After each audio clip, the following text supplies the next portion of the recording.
3 சரீர பிணைகளில் முன்னாள் ஜனாதிபதி ரணில் நேற்று விடுதலை. மருத்துவ காரணங்களை முன்வைத்து விவாதம். அக்டோபர் 29 அடுத்த கட்ட விசாரணை. ஆர்ப்பாட்டங்களால் போக்குவரத்து நெரிசல் என்பதாக இன்று தினம் தினகரன் பத்திரிகையினுடைய பிரதான தலைப்புச் செய்தியாக இந்த செய்தி இடம்பெடுத்திருப்பதை பார்க்கலாம்.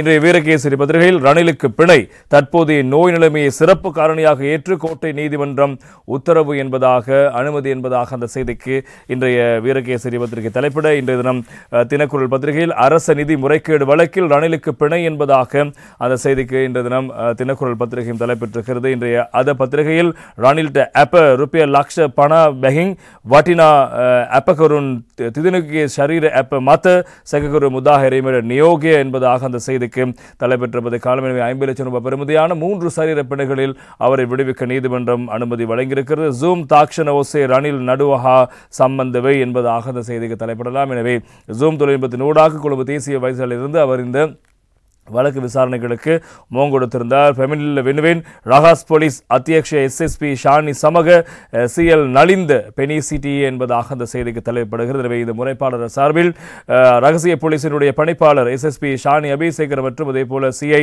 நலிந்த ஆகியோர் இந்த வழக்கில் ஆஜராகியிருந்ததாக இன்று தினம் பிரதான தலைப்பிட்டு அத பத்திரிகை கூறுகிறது.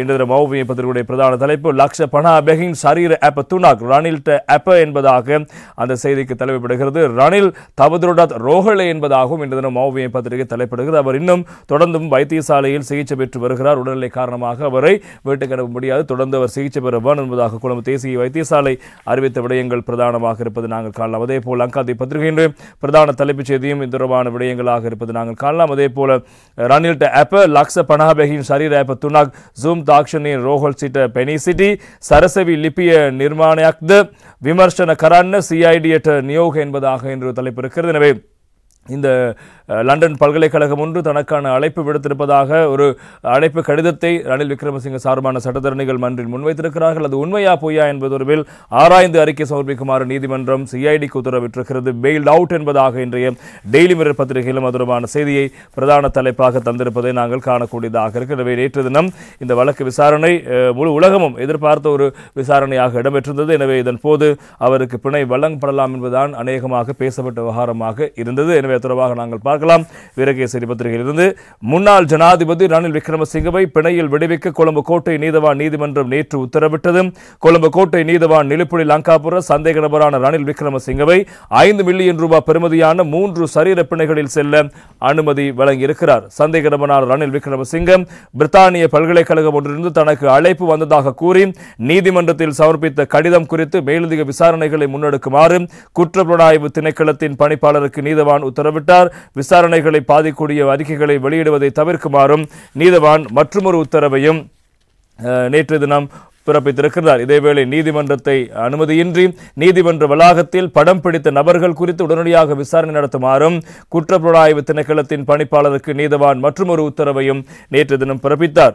எனவே நீதித்துறையை அவமதிக்கும் வகையில் அறிக்கைகளை வெளியிட்ட நபர்கள் மீதும் நீதிமன்ற அவமதிப்பு சட்டத்தின் கீழ் விசாரணைகள் நடத்த நடவடிக்கை எடுக்கப்பட வேண்டும் என்றும் நீதவான் நேற்று தினம் உத்தரவு பிறப்பித்திருந்தார். இந்த வழக்கு நேற்று விசாரணைக்கு வந்தபோது விசாரணையாளர்களான CIDயின் பணிப்பாளர் ஷானி அபிசேகர், உதவி போலீஸ் அத்தியட்சகர் வெதமுள்ள பிரதான போலீஸ் பரிசோதகர் நலிந்த ஹேரத் ஆகியோர் ஆஜரானதோடு அவர்களுக்காக அரசு சட்டவாதி விஸ்வ விஜயசூரிய, சமுதிரிப்பு இசையன, சொலிசிட்டர் ஜெனரல் வசந்த பெரேரா ஆகியோரோடு மேலதிக சொலிசிட்டர் ஜெனரல் திலீப பீரிஸ் ஆகியோரும் இங்கே கலந்து கொண்டார்கள். உயிர் அச்சுறுத்தல் உள்ளிட்ட காரணங்களால் திலீப பீரிஸ் மன்றில் நேற்று ஆஜராவது இறுதி நேரம் வரை உறுதி செய்யப்படாத நிலையில் பிரதி சொலிசிட்டர் ஜெனரல் வசந்த பெரேரா விடயங்களை முன்வைக்க தயாராக இருந்த நிலையில் இறுதி நேரத்தில் மேலதிக சொலிசிட்டர் ஜெனரல் திலீப் பீரிஸ் அவர்கள் ஆஜராகி விடயங்களை முன்வைத்தார். கனம் நீதவான் அவர்களே, கடந்த நீதிமன்ற வழக்கின் போது நான் எனது வாதங்களை முன்வைத்த போது எனக்கு இடையூறு ஏற்படுத்தப்பட்டது, தலையீடுகள் செய்யப்பட்டன, நீதிமன்ற நடவடிக்கைகள் காணொலி பதிவு செய்யப்பட்டு சமூக ஊடகங்களில் வெளியிடப்பட்டன. எனது கனிஷ்ட வழக்கறிஞர்களுக்கு முன்னோக்கி வரக்கூட முடியவில்லை. இது ஏற்றுக்கொள்ள முடியாதது. வழக்கு முடிந்ததும் வெளியே ஏற்பட்ட குழப்பம் காரணமாக நாங்கள் 1 மணி நேரத்துக்கும் மேலதிகமாக நீதிமன்றில் தங்க வேண்டியிருந்தது. நீங்களும் அப்படித்தான் உணர்ந்திருக்க வேண்டும். பயந்து நாங்கள் நீதிமன்றத்துக்கு வர வேண்டியிருந்ததால் அது ஒரு ஆபத்தான சூழ்நிலை. இது போன்ற செயல்களை பொறுத்துக் கொள்ள முடியாது. நீதிமன்ற வளாகத்தில் குண்டர்கள் மற்றும் வன்முறையை அனுமதிக்க முடியாது. எனவே நீதி தெய்வத்தினுள் கையில் உள்ள வாளை பயன்படுத்துமாறு கேட்டுக்கொள்கிறேன் என்பதாக நேற்று தினம் திலீப் பீரிஸ் வாதிட்டிருக்கின்றார். அதே போல கடந்த தவணையின் போது சந்தேக நபரான ரணில் விக்ரமசிங்கவை இங்கிலாந்தில் உள்ள குறித்த பல்கலைக்கழகத்தின் பட்டமளிப்பு விழாவில் கலந்து கொள்ளுமாறு கோரி செப்டம்பர் 1, 2023 அன்று அவருக்கு அனுப்பப்பட்ட கடிதம் நீதிமன்றத்தில் சமர்ப்பிக்கப்பட்டது. அந்த கடிதம் தொடர்பில் விசாரித்து அறிக்கை சமர்ப்பிக்குமாறு நீதிமன்றம் கடந்த தவணையின் போது உத்தரவு பிறப்பித்திருந்தது. அதன்படி குற்றப்புலனாய்வு திணைக்களம் இந்த விவகாரம் குறித்து விசாரணை நடத்தியிருந்தது. விசாரணைகளின் போது வெளியுறவு அமைச்சு, இங்கிலாந்தில் உள்ள இலங்கை தூதரகம் மற்றும் ஜனாதிபதி செயலகத்தின் கோப்புகளில் குறித்த கடிதம் இல்லை என்பது தெரிய வந்தது. அப்போதைய ஜனாதிபதியின் செயலாளர் சமன் ஏகநாயக்க மற்றும் பிரத்யேக செயலாளர் இந்த கடிதம் குறித்து அறிந்திருக்கவில்லை என்பதும் விசாரணைகளின் போது தெரிய வந்தது. அதனால்தான் இது ஒரு ஜோடிக்கப்பட்ட ஆவணம் என்று தெரிய வந்தது. இந்த வழக்கு பொது சொத்துக்கள் சட்டத்தின் கீழ் தாக்கல் செய்யப்பட்டுள்ளதனால் தற்போது பிணை சட்டம் பொருந்தாது. எனவே சந்தேக நபருக்கு பிணை வழங்கப்படுவதாக இருந்தால் விசேட சூழ்நிலைகளை அல்லது காரணிகளை முன்வைக்க வேண்டும். எனவே பொது சொத்து சட்டத்தின் கீழ் விசாரணை முடியும் வரை சந்தேக நபரை விளக்கமறையில் வைக்குமாறு கோருகிறேன் என மேலதிக சாலிசிட்டர் ஜெனரல் திலீப் பீரிஸ் அவர்கள் நேற்று தினம் மன்றில் தனது வாதங்களை முன்வைத்திருந்தார். அதன் பின்னர் சந்தேக நபரான ரணில் விக்ரமசிங்கவின் சார்பாக வாதங்களில் முன்வைக்கப்பட்டன.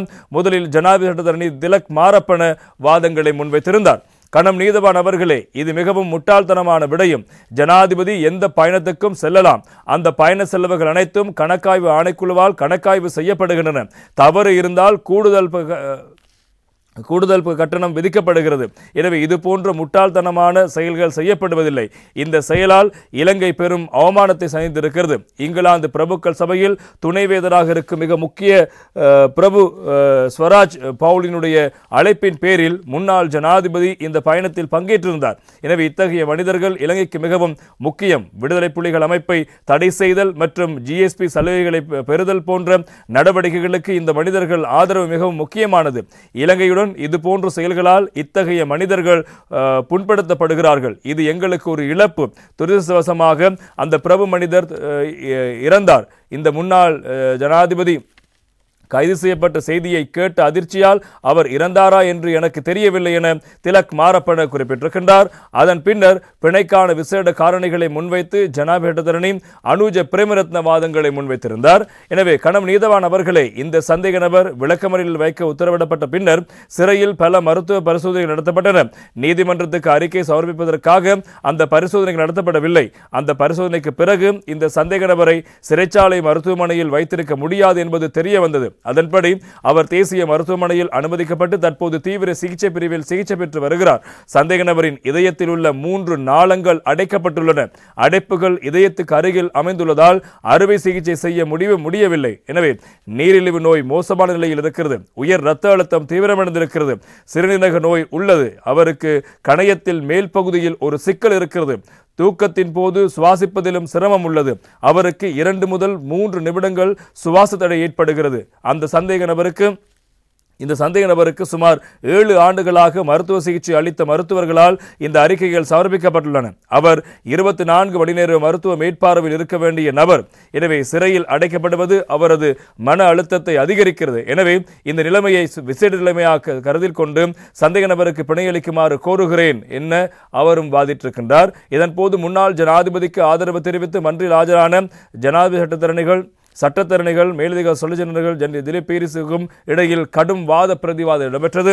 இந்த நிலையில் இருதரப்பு வாதங்களையும் செவிமடுத்த நீதவான் சந்தேக நபர் தற்போது கொழும்பு தேசிய மருத்துவமனையில் தீவிர சிகிச்சை பிரிவில் சிகிச்சை பெற்று வருவதாக சிறை அதிகாரிகள் நீதிமன்றத்துக்கு அறிக்கை அளித்திருப்பதாகவும் கொழும்பு தேசிய மருத்துவமனையின் 6 மருத்துவர்கள் சந்தேக நபர் குறித்து மருத்துவ அறிக்கை சமர்ப்பித்திருப்பதாகவும் தெரிவித்திருந்தார்கள். இந்த அறிக்கையின்படி சந்தேக நபர் 2ஆம் நிலை நீரிழிவு நோய், கட்டுப்பாடற்ற உயர் இரத்த அழுத்தம், சிறுநீரக நோய் மற்றும் தூக்கமின்மை ஆகியவற்றால் பாதிக்கப்பட்டுள்ளதாக குறிப்பிட்டிருப்பதாக நீதவான் தெரிவித்தார். அதன்படி சந்தேக நபர் உன்னிப்பான மருத்துவ மேற்பார்வையின் கீழ் வைக்கப்பட வேண்டிய நபர் என்றும் இல்லையெனில் அவரது உயிருக்கு ஆபத்து ஏற்படக்கூடும் என்றும் அறிக்கையில் குறிப்பிடப்பட்டுள்ளதாக நீதவான் தெரிவித்தார். எனவே அதன்படி அந்த மருத்துவ அறிக்கையில் முன்வைக்கப்பட்டுள்ள விடயங்களை விசேட காரணியாக கருதி சந்தேக நபரை பிணையில் விடுவிக்க முடிவு செய்வதாக நீதவான் நேற்று தினம் தெரிவித்த விடயங்களும் பிரதானமாக இருப்பதை நாங்கள் காணலாம். இதற்போது மேலும் பல விடயங்களும் இந்த வழக்கு விசாரணையின் போது முன்வைக்கப்பட்ட விடயங்கள் நாங்கள் பிரதானமாக இங்கே சுட்டிக்காட்ட வேண்டும். எனவே அவருடைய இந்த உடல்நிலை தொடர்பான விடயங்களும் அதே போல உடல்நிலையை தாண்டி அவருக்கு இருக்கின்ற மன அழுத்தம் தொடர்பான விடயங்களும் நேற்று தினம் முக்கியமான விடயமாக நீதிமன்றில் பேசுபொருளாக மாறியிருந்தது. எனவே அந்த விடயங்களை கவனத்தில் கொண்டு அதனை விசேட காரணியாக கவனத்தில் கொண்டு சந்தேக நபருக்கு பிணை வழங்குவதற்கு நீதவான் உத்தரவு பிறப்பித்திருக்கிறார். எனவே இந்த பிணை வழங்குகின்ற போது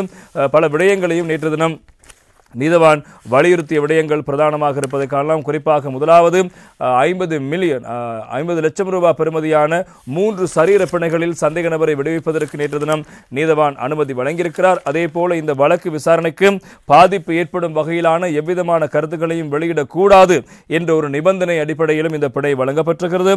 அதே போல நீதிமன்ற வழக்கு விசாரணை போது அதனை காணொலி படம் எடுத்து அல்லது வீடியோ காட்சிகளை பதிவு செய்த நபர்கள் தொடர்பில் விசாரணை செய்து அது தொடர்பான சட்ட நடவடிக்கை மேற்கொள்ள வேண்டும் என்ற ஒரு உத்தரவும் பிறப்பிக்கப்பட்டிருக்கிறது. அதே போல நீதிமன்ற செயற்பாடுகளை விமர்சிக்கும் வகையிலான கருத்துக்களை முன்வைத்து அல்லது நீதித்துறை சார்ந்த நிறுவனங்களை விமர்சிக்கும் வகையில் கருத்துக்களை முன்வைத்த விடயங்கள் நபர்கள் குறித்தும் விசாரணை மேற்கொண்டு இந்த நீதிமன்ற அவமதிப்பு வழக்கின் கீழ் அவர்களுக்கு எதிராக நடவடிக்கை எடுக்குமாறும் நேற்று தினம் நீதிமன்றம் உத்தரவிட்ட விவகாரங்கள் பிரதானமாக இருப்பதை காணலாம். எனவே நேற்று தினம் இவருக்கு இந்த பிணை வழங்கப்படும் என்பது அனைவரும் ஏற்கனவே சமூக வலைத்தளம் உள்ளிட்ட அரசியல் களத்தில் பேசப்பட்ட விவகாரமாக இருந்தது. காரணம் அவர் தேசிய மருத்துவமனையில் சிகிச்சை பெற்று வருகிறார். எனவே அவருடைய உடல்நிலை தொடர்பான விடயங்களை கவனத்தில் கொண்டு நீதிமன்றம் அவருக்கு பிணை வழங்கலாம் என்ற கருத்தாளர் நிலையில் நேற்று தினம் நீதிமன்றம் பிணை வழங்கி இருக்கிறது.